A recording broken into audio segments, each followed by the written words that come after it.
Assalamualaikum warahmatullahi wabarakatuh. Hello everyone, my name is Muhammad Rifki from 5G class, English Education Department, Faculty of Teacher Training and Education, University of Singapura Bangsa Karawang. In this video, I would like to present about reviewing using rubrics as an instructional tools in EFL writing course. But before I start my presentation with reviewing my journal article, please allow me to do my presentation using English and Bahasa. So without any further ado, let's get started.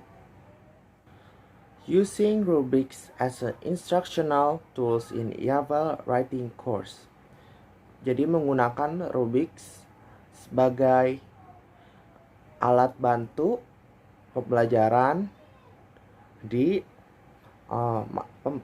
pelajaran writing di EFL atau bahasa Inggris sebagai bahasa asing.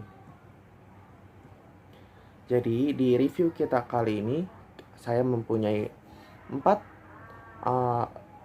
bagian penting di review saya. Yang pertama, the purpose of or aim of the research. Jadi ada tujuan atau maksud dari penelitian ini. Yang kedua, the process of research. Ada proses dari penelitian ini yang akan saya jelaskan. Yang ketiga, ada finding of the research atau penemuan dari research ini. Yang keempat, ada the gap of research atau kurangan dari research ini, atau ada hambatan atau kurang di dalam penelitian ini. Mari kita bahas part yang pertama, the purpose or aim of the research. Maksud atau tujuan dari research ini.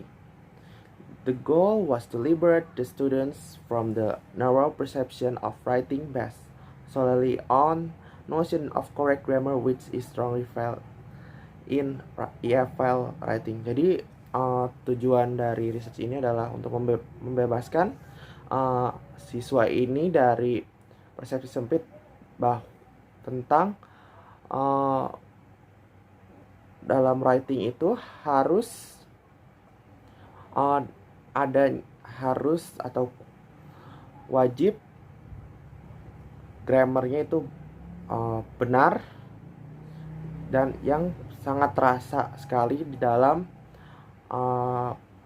mata pelajaran writing di EFL. Nah, yang di bawah ini ada research question yang juga sebagai alasan kuat mengapa penelitian ini dilakukan. Yang pertama, does the integration of rubrics into the writing course as an instructional to have an affect students' writing performance? Jadi, apakah penggabungan dari rubrics ke mata pelajaran writing sebagai alat bantu mempunyai efek terhadap performa writing si siswa ini? Yang kedua, can student be liberated from the narrow perception of writing based on the notion of correct grammar? Dua, bisakah siswa ini terbebas dari persepsi sempit tentang writing itu harus sesuai dengan grammar yang benar? Yang ketiga, do rubrics have potential for teachers to make their writing course more productive article structure?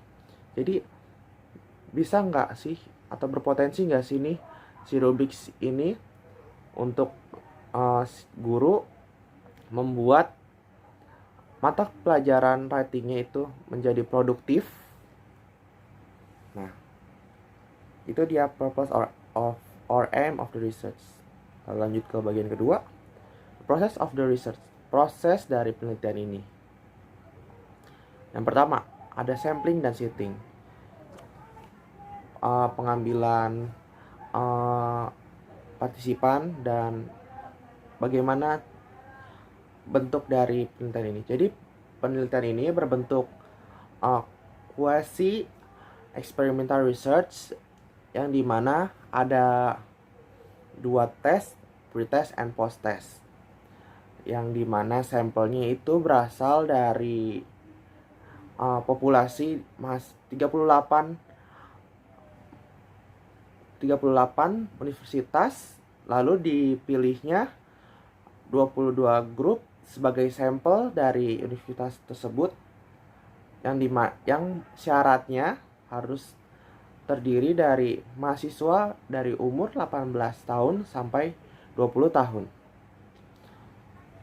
Lalu yang kedua, ada collecting data. Jadi, collecting data seperti yang saya sebutkan tadi, ada post-test dan pre-test. Lalu kemudian dari 22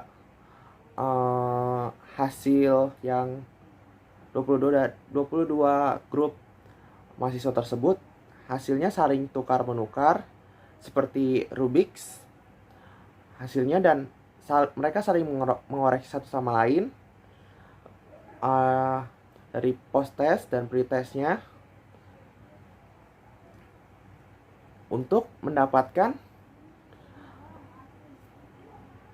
hasil yang kemudian diteliti lagi di bagian find the result. Jadi find the result ini dari hasil collecting data tersebut dari mahasiswa tersebut yang saling mengoreksi, resultnya dicari dengan cara menggunakan ANOVA statistical data, dan hasilnya tersebut jadilah hasil penelitian ini. Finding of the research atau hasil dari penelitian ini. The result indicates that rubric have potential for teachers to make their writing course more productive. Jadi hasil yang tadi yang sudah dikumpulkan tersebut menghasilkan kesimpulan bahwa Rubik's itu mempunyai potensi untuk si guru itu membuat mata pelajaran writingnya menjadi lebih produktif, dan siswanya terlihat bebas dari persepsi sempit dari writing itu harus terpaku pada grammar yang benar dan jelas sekali bahwa this course made the course more productive. Jadi penelitian ini tuh membuat mata pelajaran writing menjadi lebih produktif. Lalu kemudian, the gap of the research. Ada nggak sih kurangan dari research ini menurut saya? Menurut saya ada, karena di sini seperti memaksa si student are likely to continue to suffer from lack genuine audience and sustained motivation in the view of the fact that teachers remain their primary audience. Jadi intinya adalah tetap saja si siswa ini masih suffer untuk terbiasa atau genuine di metode ini, dan masih kekurangan motivasi, mengingat bahwa mereka terbiasa menggunakan guru sebagai resource utama mereka. Nah, jadi itulah gap dari saya. Dan apakah saya dengan gap yang saya temukan ini saya akan melakukan penelitian ini? Menurut saya belum berhak melakukan penelitian ini karena saya merasa belum pantas, karena S1 saja saya belum lulus. And thank you so much for watching my research review. I do apologize if I'm making mistakes because I'm still in learning progress. And I'll see you. Wabillahi taufiq wal hidayah. Wassalamualaikum warahmatullahi wabarakatuh. Bye bye.